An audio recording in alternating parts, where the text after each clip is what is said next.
Hey BookTube, Tara here, bringing you my January wrap-up. This was an absolutely fantastic reading month for me. I read 11 books, 1 audio, and 10 physical books. Of those, I had, this is going to be absolutely crazy, but I had 6 5-star reads from those. I had 3 4-star reads, 1 2-star read, and then I had 1 1-star read that was just, it was really bad. So I'm gonna go through these in the order that I finished them and yeah, talk about them that way. So of my, the TBR video that I did, I had 8 books on my January TBR video, and of those 8 books, I read 7 of 8. The 8th book that I did not read, I started it and I'm halfway through it, and that is the book that Cassidy and I are reading out loud together. That's the second Kingdom Keepers book.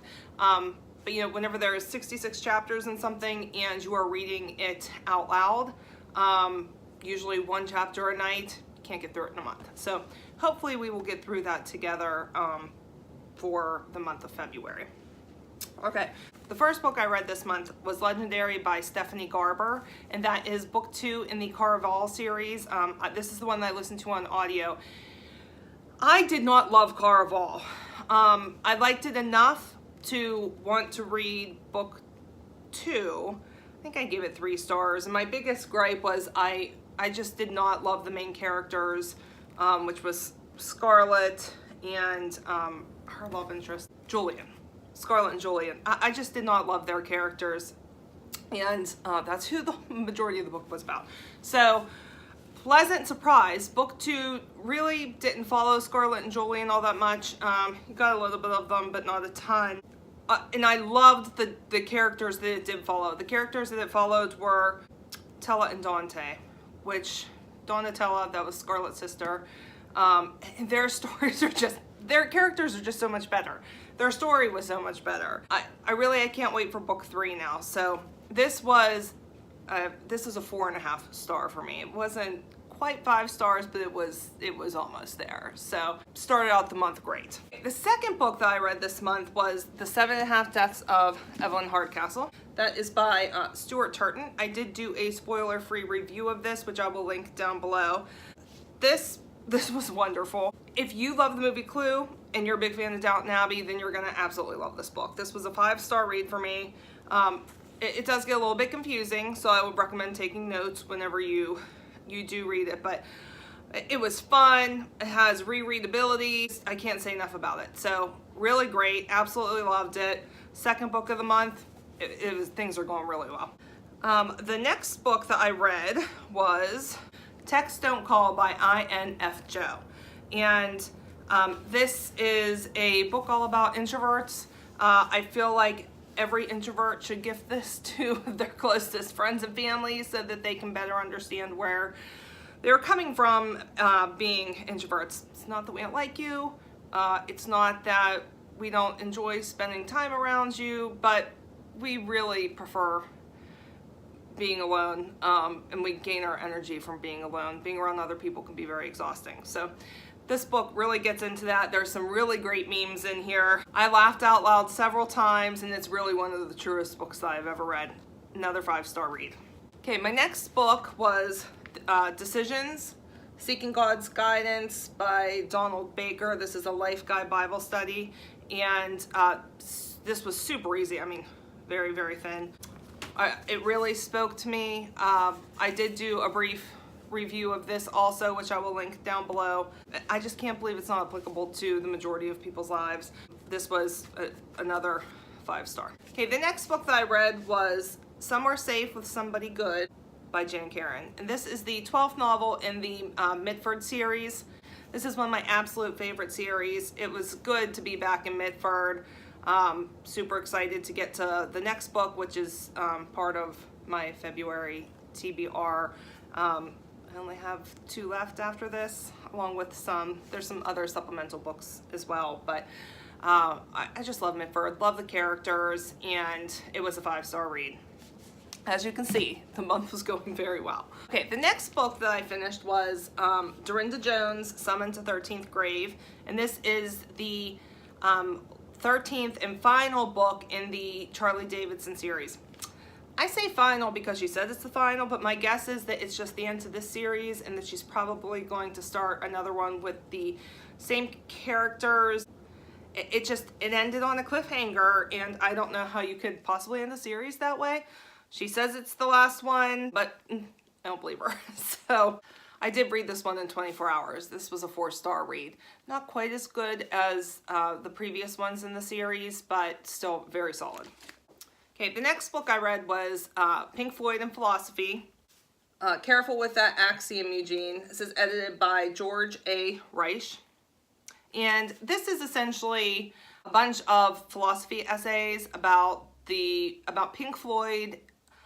I thought it was going to be a lot more about the music and in lyrics in general, but it was a lot about Sid and about the band in general, as opposed to philosophizing the lyric. I really enjoy philosophizing lyrics. I had a great English teacher in high school, Mr. Fritz, and he used to have us philosophize lyrics quite often. And I actually did one comparing the song Brain Damage, Pink Floyd's Brain Damage, to the short story The Yellow Wallpaper. It was one of my absolute favorite assignments I have ever had to do. So I had high hopes for this. Ended up being a 3-star read. It was okay. Some of the papers were definitely better than others. Some I skimmed through, and some of the papers I didn't even finish. But the ones that were good were quite solid. So 3-star read. If you like Pink Floyd and you like philosophy, you really love the group, you're probably going to enjoy this also. Okay, the next book that I finished for the month was Jesus is Risen by David Limbaugh, and this is about Paul in the early church. And for my Christian reading challenge for this year, this hit a book about church history. This was very good. It was a 4-star read for me. It was very biblically sound, extremely well researched. There was over 800 citations, and that to me is a well-researched book. I really liked it, enjoyed it. It's a commentary on the books of Acts through the books of Romans, and I will definitely be reading more by David Limbaugh. Okay, after that, I read Verity by Colleen Hoover. This was excellent. This was a really quick read, another really quick one. This was a 5-star read. The premise of this has a book within a book, which is one of my absolute favorite things. I think it's so much fun. I was fully immersed in this story. It kept me guessing, and now I definitely want to read more by Colleen Hoover. All right, next is my 1-star read for the month, and that was Universal Harvester, a novel by John Darnielle. Oh, I had a lot of complaints about this. There's this guy who works in a movie store, and this takes place like back in the 90s, whenever there was Blockbuster Video and Hollywood Video and stuff. And he works in a small town video store, and people start bringing movies back and are telling him that there is something on the movie that's not supposed to be there. And you get these real creepy vibes from the movies. Then you move into part 2, and then there's just so many different parts, and they connect, but not great. I hated his writing style. In the beginning, you get the sense that this is going to be a psychological thriller. And if something's going to be a psychological thriller, then it needs to have a really good payoff in the end. And this one, the ending was just, it was terrible. The ending made me feel like the entire book was a waste of my time. So this was my 1-star read. I don't recommend it. It took me a really long time to read such a short book. I mean, the book is like 200 pages, but rereading passages because of poor editing.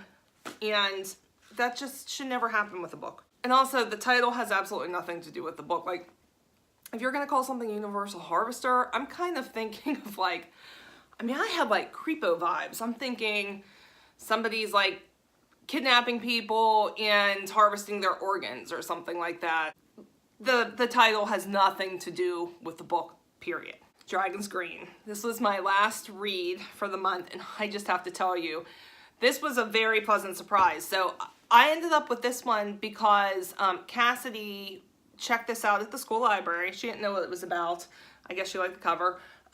Started reading it together. She wasn't really into it, but I was really into it. So I had her recheck it out so that I could continue reading it and finish it. Oh, I should also say this is by Scarlett Thomas. This is the very first book since Harry Potter. I know people, there's all kinds of other books that people say, oh, it gives me Harry Potter vibes. It really reminds me. This gives, for the first time, I got Harry Potter vibes since Harry Potter ended. It was beautifully written. I'm going to be doing a spoiler-free review on this one. I loved it so much, and there were so many great descriptors and quotes in here that I went ahead and I ordered this book so I could own it, plus the second book, and then book 3 comes out this year. I think it was either March or May that it's scheduled to come out in, and I just cannot wait to continue with this. The characters get to go into books and play out and be part of the plot. It is middle grade, and I cannot recommend it enough. It's just so much fun. True Harry Potter vibes. This would also make a fantastic movie or TV series or something along those lines. Okay, so I have the ESV Bible that I'm reading through this year, and then I also have a devotional that I'm reading through. For the ESV, I'm reading this chronologically this year. For the month of January, I finished Genesis and I finished the book of Job, and am just moved into the book of Exodus.